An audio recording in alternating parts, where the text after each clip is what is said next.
Come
on.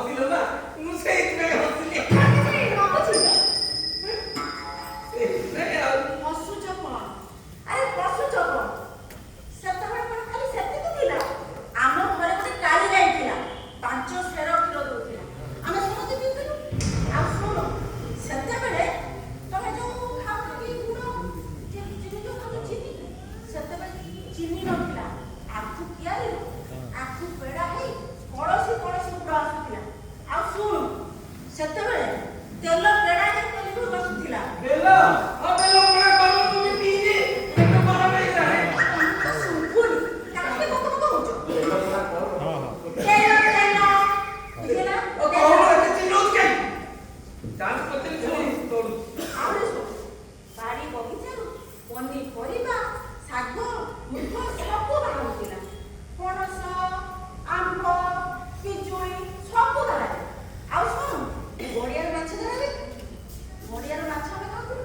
ବଢିଆ ଆଉ ବଢିଆ ନାହିଁ ସବୁ କୋଠା କରିଦେଲେଣି ଆଉ ଗଛ ବି କାଟି ସାରିଲେଣି।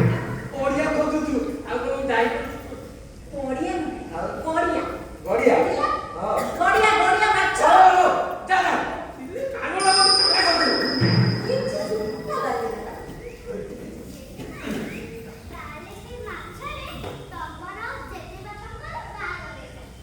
ଆଲୋ ମା ସେଗୁଡ଼ା ପଚାର। ସେତେବେଳେ କଣ ଚିକେନ ମଟନ କିଛି ଥିଲା?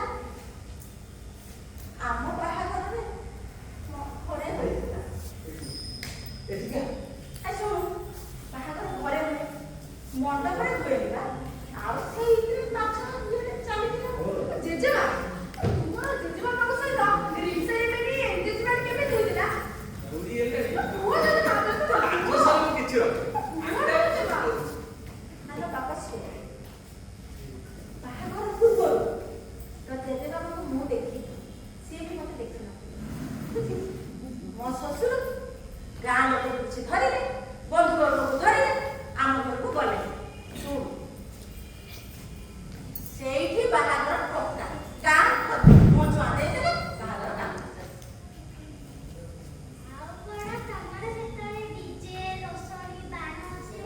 ସେଗୁଡ଼ା କଣ? ଏଇ ମୋର କାହିଁ କିଛି ମନେ ପଡୁନି ସେଗୁଡ଼ା କିଛି ଥିଲା ବେଳେ। ଏ ଡିଜେ ଡିଜେ ପଚାରିଲେ ନା ରୁହ, ଭାତ ଖାଇଯିବି ଭାତ ଖାଇଯିବି। ଟିକେ ରୁହ। ଶୁଣ, ସେତେବେଳେ ମୋର ଯାହା ମନେ ଅଛି, ସେତେବେଳେ ଢାଲ ବାଜୁଥିଲା। ଢାଲ ବାଜୁଥିଲା। ମହୁରୀ, ସେ ମହୁରୀ ବଜାଉଥିଲା। ଆଉ ସେ ରଙ୍ଗବତୀ ଖୁସୁକା ମାନଙ୍କର କଣ ଥିଲା। ଆଉ ଏବେ ଯୋଉ ଛାତି ଥରେଇ, ପେଟ ଥରେଇ ଯୋଉ ନାଚ, ତା କଣ ଗିଜେ ମିଶିଲା କଣ କଣ? ନିଆଁ ଆଉ ଚୁଲି କାମନ୍ତି। ଆରେ ମୂର୍ତ୍ତି ଭସାଣି ହଉ କି ବାହାଘର ବ୍ରତଘର ହଉ ସବୁଥିରେ ଖାଲି ଉଚ୍ଚ ସ୍ୱରରେ ଗୀତ ବାଜା ବାଣ ଆଉ ସେଥିରେ ପୁଣି